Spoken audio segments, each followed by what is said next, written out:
How's it going, everyone? So today I want us to talk about the iPad Air 9th generation.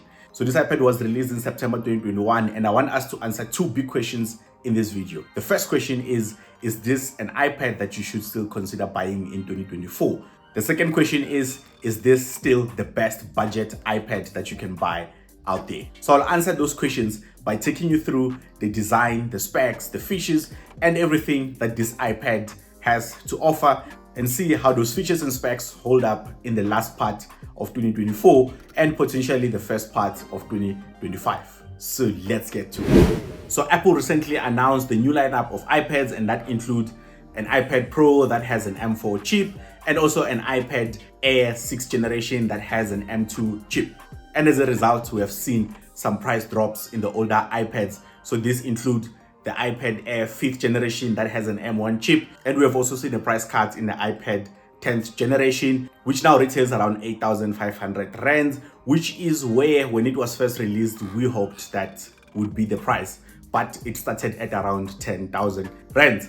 So now, almost 2 years later, seeing the price now at 8.5, it changes the whole perspective and how we look at the iPad 10th generation. And we've also seen a price cut on the iPad 9th generation, which at some point it went up to around 7.5. So now it is back at around 5,999.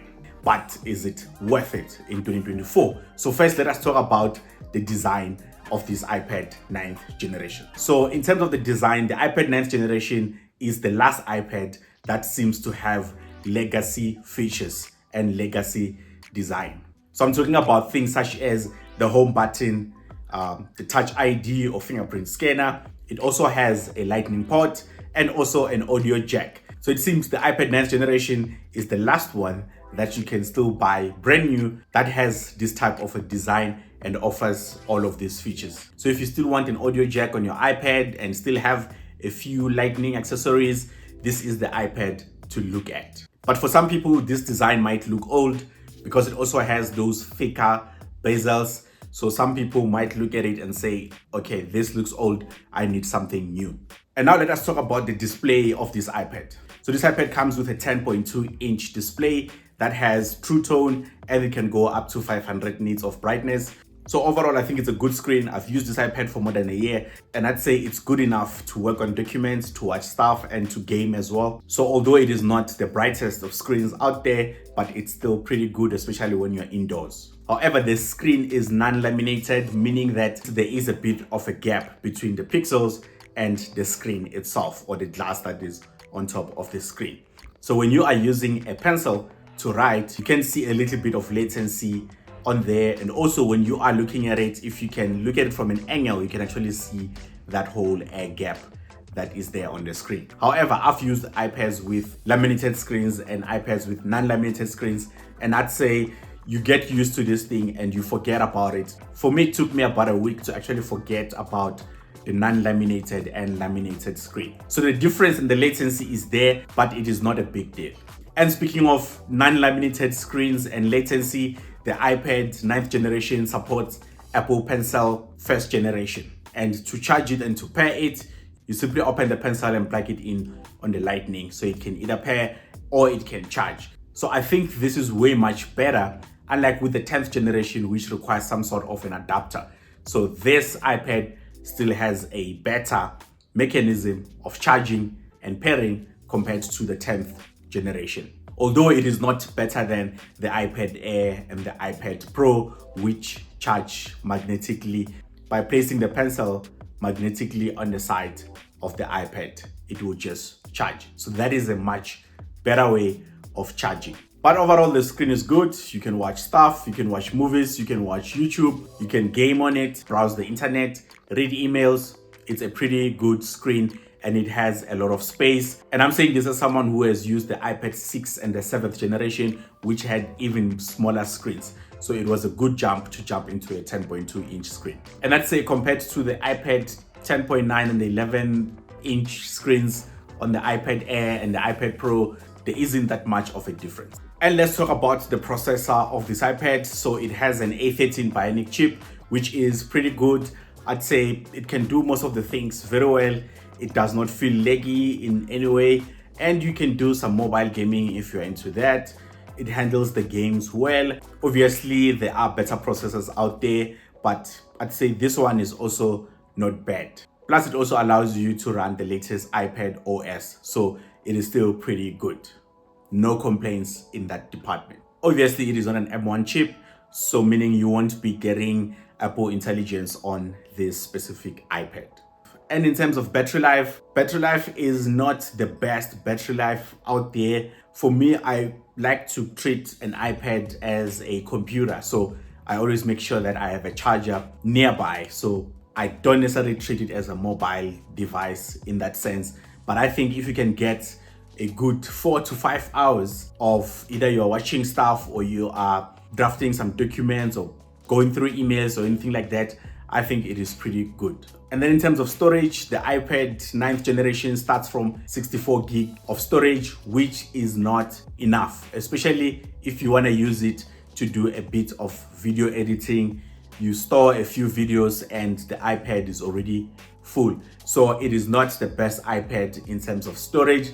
And by the time you want to get something bigger in terms of storage, then you find that the amount that you are paying is not close to what you would basically pay to get an entry iPad Air. So again, this is one of the iPads that you will need to get an external hard drive for, but you will need an adapter to be able to connect that external hard drive, because most of the SSDs, they use USB-C and this iPad has Lightning. So you will need some sort of an adapter to work through that.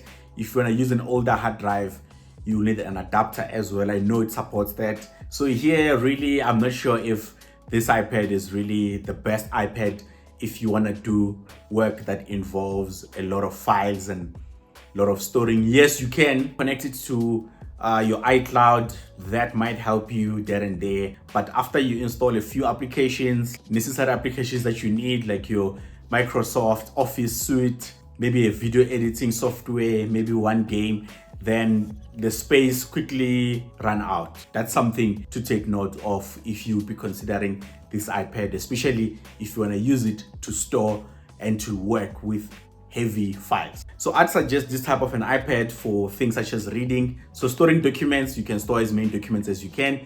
Plus, you can store your documents on iCloud, so you can easily open and you can easily load your files from iCloud. So I think for those kind of things, this iPad is perfect in terms of the storage. I think the storage is good enough. And by the way, if you're enjoying this video, please remember to hit a like button and consider subscribing to the channel for more videos like this. Let's continue. And now on to the two big questions. So the first question is, should you still consider buying this iPad in 2024? The answer is yes, but only if you want to use it for things such as browsing emails, things such as reading or streaming content. So if you don't want to do a lot of downloads, you just want to stream content, things such as YouTube, Netflix. If you want to use it as a multimedia device that you can use to watch stuff on, it is still good.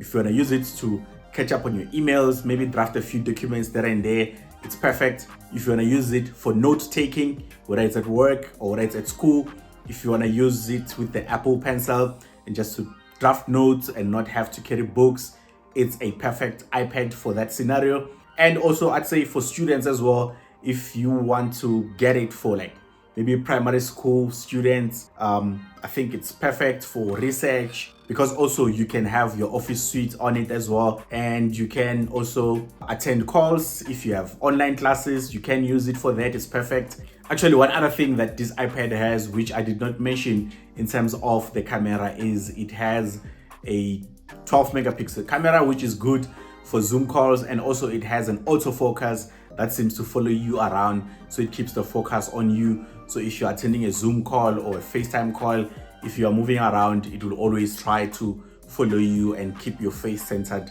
onto the video. So if you want to use it for those types of things, it is still a very good iPad, provided that you don't really mind this type of a design. And now on to the second question, which is this still the best budget iPad out there? I'll say yes and no. No, because right now the iPad 10th generation, which looks more modern, which looks more like the iPad Air and the iPad Pros, that is now retailing for around 8.5, so you can get that a little bit lesser, which means you only have to add around 2,000 rands to get the iPad 10th generation, which I think it looks much better. So I'd say, because of the price, I'd say I'm leaning more towards the iPad 10th generation and no longer the 9th generation. And of course, that design is going to age much better than the older legacy design on the 9th generation. So that's my thoughts around those two questions.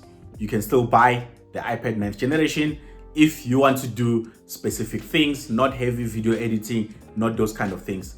You cannot use it for that. I don't recommend it for that. And also, I'd say the best budget iPad is the 10th generation. However, if you don't mind that older design, then you can still say the 9th generation is still the best budget iPad out there. And we've come to the end of this video. Thank you for watching. I hope you enjoyed it. I hope it was informative. And if you're on the market to get an iPad, I hope this video is going to help you in making your decision, especially if you're a first-time iPad buyer. Don't forget to hit the like button and to consider subscribing to this channel for more videos like this. I'll catch you on the next one.